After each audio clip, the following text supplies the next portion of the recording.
ये पैगाम है भारत के हर कंटेंट क्रिएटर के नाम। जय भीम बड़ा सीधा हंसी, जय भीम। तैयार हो जाइए to unleash yourself. Jai Bhim app available on the Play Store and Apple app store.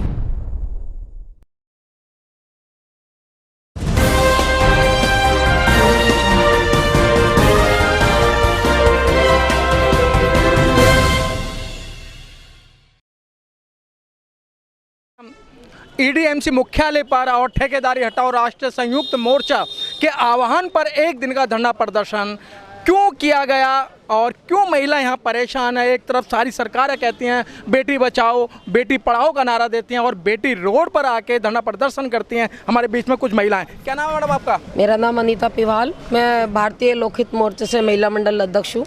तो आप लोग यहाँ क्यों आए हैं, क्या कारण आपको? सर हम इसलिए आए हैं कि एक तो जो हमारे स्कूल में कुछ कर्मचारी है जो 15-15 साल से 10-10 दिन पे काम करते हैं। जैसे कोई परमानेंट कर्मचारी छुट्टी पे जाता है तो कोई कर्मचारी दूसरा आता है तो उनको 15 से 20 साल हो गए हैं, उनको तो वो लगा नहीं रहे हैं। अब ठेकेदारी प्रथा लगा रहे हैं तो जो डैम्स के लोग हैं उन डैम्स के लोगों को वो स्कूलों में भेज रहे हैं। तो जो स्कूल के 15-16 साल से कर्मचारी काम कर रहा है वो कहाँ जाएगा? ये हमें जवाब चाहिए, जिससे कि कर्मचारी यही जवाब पूछता है हमारे विभाग से ही। हमारा विभाग कोई जवाब नहीं देता इसका। हमारा कहना ये है कि पहले हमारे कर्मचारी लगाए जाए, चाहे आप ठेकेदारी ला रहे हो कोई दिक्कत नहीं, लेकिन जो हमारे कर्मचारी 10 से 20 साल हो गए करते हुए, 10-10 साल हो गए करते हुए काम, तो पहले उनको लगा लो। बाकी जो जगह बस्ती आप डैम्स के लगाओ चाहे अपने अलग से लगाओ, हमें कोई दिक्कत नहीं होगी, लेकिन इस बात के लिए एग्री नहीं है सरकार। तो पीएल जी मेरे समझ में नहीं आ रहा है कि आप लोग काम करते हैं और जो एमसीडी है वो कहती है पैसा नहीं है। जहाँ ठेकेदारी की बात करते हैं, जहाँ रोड बनाए जाते हैं या ठेके पे जो लोग काम करते हैं, आज तक ठेकेदारों को प्रदर्शन होते हुए नहीं देखा है हमने।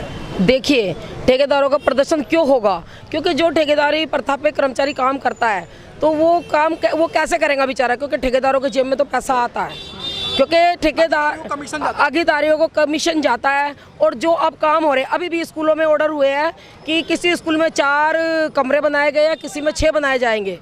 मतलब कि जिसमें 10 कमरे हैं उसमें 4 बनाए जाएंगे, 15 से 16 कमरे करे जाएंगे। लेकिन ये मुझे समझ में नहीं आता कि जब सरकार के पास पैसा ही नहीं है, ना तो मोदी सरकार के पास पैसा है ना केजरीवाल सरकार के पास पैसा है, लेकिन ये फंड कहाँ से आ रहा है? अभी आ रहे हैं स्कूलों में, आ रहे हैं कमरों का नाप ले लेके जा रहे हैं कि 4 कमरे बनेंगे। मेरे स्कूल में आए अभी वो कह रहे हैं 4 कमरे यहाँ बना जाएंगे। आप बताइएगा 4 कमरों में कितने लाख का खर्चा आ जाएगा? उसमें फर्श भी होगा, उसमें बिजली पानी बत्ती होगा। तो क्या कर्मचारी की सैलरी के लिए पैसा नहीं है इन लोगों के पास? क्योंकि सैलरी देंगे तो इनकी जेबें खाली होंगी, और अगर ये कोई काम ठेकेदारी का करेंगे तो इनकी जेबें भरेंगी। कुछ नहीं है, खाली हमें ये बेवकूफ़ बना रहे हैं। हमारे सारे जो लवांस बहुत सारे पड़े हुए हैं, हमारे 2 से 3 तो हमारे दिवाली के बोनस रुके पड़े हैं। 20 साल हो गए, 20 साल से हमें वर्दी का ना कोई पैसा मिला है। बीच में इन्होंने कहा था कि वर्दी का पैसा तुम्हें मिलेगा, लेकिन नाप देने के लिए भी भेजा लेडीज़ों को, लेकिन उसमें से उल्टे सीधे कपड़े काट के इन्होंने देने शुरू किए। लेकिन वो ड्रेसें किसी को नहीं आई, वो ड्रेसें हमने जाके वापसी कर दी। ये लक्ष्मी नगर के स्कूल में हुआ था, लेकिन वो हमने वापसी कर दी, वो हमने नहीं ली ड्रेसें ना। फिर बाद में इन्होंने कहा कि हम तुम्हें पैसा देंगे उसका, हमें उसका पैसा भी नहीं मिला, जिसमें कि उसका बिल बन के गया था, उसके फॉर्म भर के गए थे कि भाई इतनी साल का हम पैसा देंगे, इन्होंने हमें वो पैसा भी नहीं दिया। अच्छा मैडम, ये छोटी छोटी बातें हैं, जैसे आप स्कूल में काम करती हो, 1-2 पोस्टें होती हैं वो भी ठेके के अंडर में दे दी गई हैं, क्या आप लोग काम नहीं करते हो? देखिए सर काम करते हैं, ऐसी बात नहीं है। इन लोगों ने अभी फ़ोनों पे हाजिरी लगाने के लिए बोल दिया गया। अभी कर्मचारी सुबह आता है 7 बजे अपनी फ़ोन पे हाजिरी लगाएगा, फिर वो 3 से 4 बजे के बीच की वो हाजिरी लगा कर फ़ोन पे फिर जाएगा।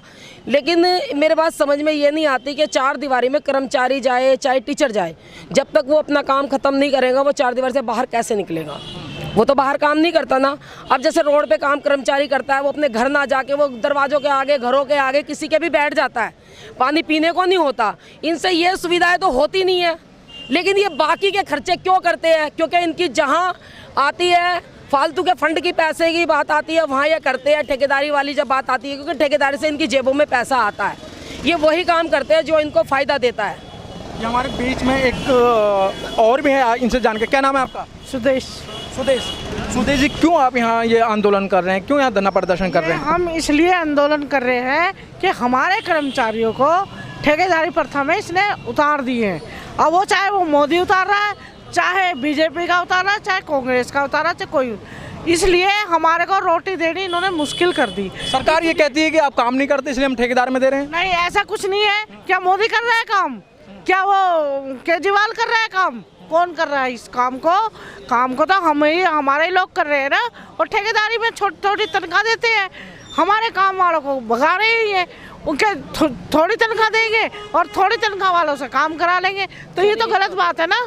ये तो गलत बात है ना। ये तो गलत बात है ना। मैडम सरकार भी तो आप ही बनाते हैं ना। जब वोट डालने का टाइम आता है, जब तो आप देखते नहीं है हम किसको वोट दे रहे हैं। अब हमारी बहुत बड़ी गलती हुई है, लेकिन अब हम बिल्कुल किसी को वोट नहीं देने वाले। 15 लाख रुपए नहीं चाहिए आपको? ना, हमें ना 15 लाख चाहिए। 2 करोड़ जो नौकरी दी थी ना, कोई 2 करोड़ रुपया नहीं दिया हमें। 2 करोड़ नौकरी देने की बात थी ना, 2 करोड़ अभी तक नहीं दिए। क्या मैडम ये कह रही है कि 15 लाख रुपए नहीं दिए थे इन्होंने? 15 लाख नहीं सर, 15 लाख रुपए के हम लालच में नहीं आए, ये उन्होंने कहा था, लेकिन हम कोई लालच में नहीं है। हम जैसे अपनी नौकरी कर रहे हैं वैसे ही नौकरी कर रहे हैं। ये हमारी सैलरी नहीं दे रही भूखी नंगी सरकार, ये हमें 15 लाख रुपए देगी। 15 रुपए तो ये देने लायक नहीं है। तो फिर बहकाए में आप क्यों लोग आए? बहकाए में क्यों लोग आए? हम बहकाई में नहीं आए। हमने ये सोचा था कि ये सरकार आएंगी कुछ अच्छा करेंगी। हमारा यही सोचना था कि ये सरकार आएंगी तो बहुत अच्छा करेंगी, लेकिन हमें नहीं पता था कि ये सरकार हमारे इतने अच्छे दिन ले आएंगी कि हमें फुटपाथ पे आना पड़ेगा। हमें बहुत शर्म आती है कि हम उस देश की बेटी है जिस देश का राजा खुद तो काजू और बादाम के नाश्ते करता है, और यहाँ सुबह उठे तो एक गुट चाय भी ना मिले, दूध के लिए भी भीख मांगनी पड़ती है। शर्म आनी चाहिए ना ऐसे नेता को। नहीं, दूध और चाय की बात करें, आपको तो राशन फ्री मिल रहा है, आपको खाना फ्री मिल रहा है, आप दूध चाय की बात कोई राशन पूरी नहीं मिल रहा, कुछ नहीं मिल रहा है, सब बेकार की बातें हैं। कहाँ मिल रहा है? जरा कोई प्रूफ दिखाइए हमें। कौन ले रहा है फ्री राशन? हम कोई फ्री राशन नहीं ले रहे, फ्री कुछ नहीं मिल रहा हमारे घर में। हमारे देखो दुकान वाला बंधा हुआ है, अभी दुकान वाले ने खुद मना कर दी कि मैं अभी इतने टाइम तक तुम्हें उधार नहीं दे सकता। अब आप बताइए हम कहाँ जाएंगे अपने बच्चों को लेकर? एक बात और मैं आपके चैनल के माध्यम से बता दूं, मेरी बात जो भी सुन रहे हो, इन लोगों ने सोची समझी साजिश कर रहे हैं हम लोगों को विकलांग बनाने के लिए। वाल्मीकि समाज को अधिकतर विकलांग बनाने के लिए सोची समझी साजिश कर रहे हैं। एक बात बताइए, जहाँ रैली निकलती है, चाहे भाजपा की निकले किसी की भी निकले, वहाँ कोरोना का सो जाता अपने घर जाके कोरोना। सैनिटाइज होता है ना कोरोना। सैनिटाइजर तो बच्चे भी हो सकते हैं स्कूल में आके, क्यों नहीं होते? बच्चों को ये स्कूलों में कहते हैं ऑनलाइन पढ़ाइए। आप एक बात बताइए, हमारे बच्चों को ये विकलांग कर रहे हैं दिमाग से, क्योंकि एक तरफा ये यूट्यूब पे फेसबुक पे डालते हैं कि ज़्यादा देर बच्चों को फ़ोन ना देखने दे, बच्चे दिमागहीन हो जाएंगे, ये हो जाएंगे, वो हो जाएंगे। लेकिन मैं मोदी सरकार से पूछना चाहती हूँ कि अभी आपकी रैलियाँ निकलती है तो कोरोना क्या सो जाता अपने घर जाके? कोरोना वहाँ नहीं आता। अगर आप कह रहे हो कि सैनिटाइजर होता, सैनिटाइजर तो बच्चे भी हो सकते हैं। स्कूल में आने के लिए वहाँ पे चौकीदार है, अटेंडेंट है, सफाई कर्मी है, क्या 3-3 जने बच्चों को सैनिटाइजर नहीं कर सकते? कर सकते हैं। लेकिन इन्होंने सोच लिया है क्योंकि वो गरीब के बच्चे पढ़ते हैं, उनको दिमागहीन कर दो, उनको दिमाग से पैदल बना दो, उनकी क्लासें जो है ना स्कूल में ऑनलाइन पढ़ाओ उनको, क्योंकि वो दिमाग से भी ना विकलांग हो जाए, आगे हमारे बच्चे ना पढ़े।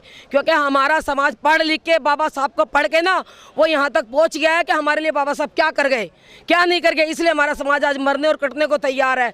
और लेकिन ये अच्छी तरीके से ना ये सरकार समझ गई है, इसलिए सोची समझी साजिश है, इसलिए जान पूछ के ये ऑनलाइन पढ़ाई हो रही है। समाज को गिराना है तो उसकी शिक्षा छीन लो। इसी समाज को, हाँ, क्योंकि हमारे बच्चे पढ़ लिख के अच्छे तरीके से संविधान पढ़ा, अच्छे तरीके से आगे पढ़े तो वो समझे अपने हक अधिकारों के बारे में, पहले नहीं जानते थे। लेकिन वो यही सोच रहे कि जो आने वाली पीढ़ी है इसको विकलांग कर दो तो ये अपने आप खत्म हो जाएगा। बहुत अच्छी बात कि मैडम कह रही हैं कि जो जिस तरीके से ऑनलाइन की पढ़ाई कराई जा रही है, एक तो डिजिटल इंडिया की बात कर रहे हैं, कहीं लाइट नहीं आती है, नेट नहीं आता है, तो बच्चों की पढ़ाई कैसे होगी? मेरी बात सुनो भाई साहब, ये तो बहुत ही गलत कर रहे हैं। ये पब्लिक को मारना है, इन्हें कैसे भी मारना। उधर तो बच्चों को मार रहे हैं, स्कूल बंद कर रहे हैं, ठीक है, स्कूल में पढ़ाई नहीं हो रही, स्कूल में नहीं हो रही तो ऑनलाइन वाले पढ़ाई कैसे कर लेंगे बच्चे बैठ के? वहाँ लाइट नहीं होएगी, तो ये बताओ कहाँ से पढ़ाई हो जाएगी बच्चे? फिर वही बात आती है, वोट तो आप ही लोग देते हैं ना। हम वोट नहीं, कोई मालदार, कोई बिल्डिंग वाला वोट नहीं देता, वोट गरीब आदमी ही देता है। देखिए हमारे गरीबी की ये बात है, हम नहीं देंगे वोट किसी को भी नहीं देंगे हम वोट। तो फिर तो आप बाबा साहब का उल्लंघन करें, बाबा साहब के संविधान का उल्लंघन कर रहे हैं। बाबा साहब ने वोट का अधिकार दिया था, बड़ी मेहनत से दिया था आपको। मेहनत से दिया था ना, लेकिन उसका बाबा साहब का संविधान को तो बिगाड़ रहे हैं ये लोग, बिगाड़ रहे हैं ना ये लोग। बाबा साहब का संविधान को ही बिगाड़ रहे हैं। उन्होंने गलत करा है, उन्होंने गलत करा है, ये गलत कर रहे हैं। बाबा ने तो अच्छी शिक्षा दी है, बाबा की शिक्षा चलने नहीं दे रहे, बाबा की शिक्षा चलने नहीं दे रही है। ये जो हम लोगों को विकलांग बना रहे हैं कि भाई इनकी तनख्वाह छीन लो, तनख्वाह छीन के हमारी क्या करेंगे, ये रिटायरमेंट ही करेंगे। बहुत बहुत धन्यवाद। हमारे बीच में महिला थी और ये हकीकत बात है, जिस समाज की और जिस समुदाय की महिला अगर पढ़ी लिखी हो जाए और अपने आप को और बाबा साहब को समझ लें तो वो दिन दूर नहीं। जैसे कि अभी बताया ऑनलाइन किस तरीके से शिक्षा हो रही है समझ में नहीं आ रहा। बिजली नहीं आती है और नेट नहीं चलता है तो ऑनलाइन बच्चे पढ़ेंगे कैसे। जिस तरीके से अभी बताया PLG ने कि बच्चों के दिमाग को ख़राब करने वाली बात है, बच्चों को बर्बाद करने वाली बात है। सरकार यही चाहती है कि पहली पीढ़ी थी जो पढ़ लिख कर आगे बढ़ी थी और उन्हीं के बच्चों को इस तरीके से ये आगे लाना चाहते हैं कि वो ना पढ़वाएं। कैमरामैन गौतम के साथ मनोज पिप्पल।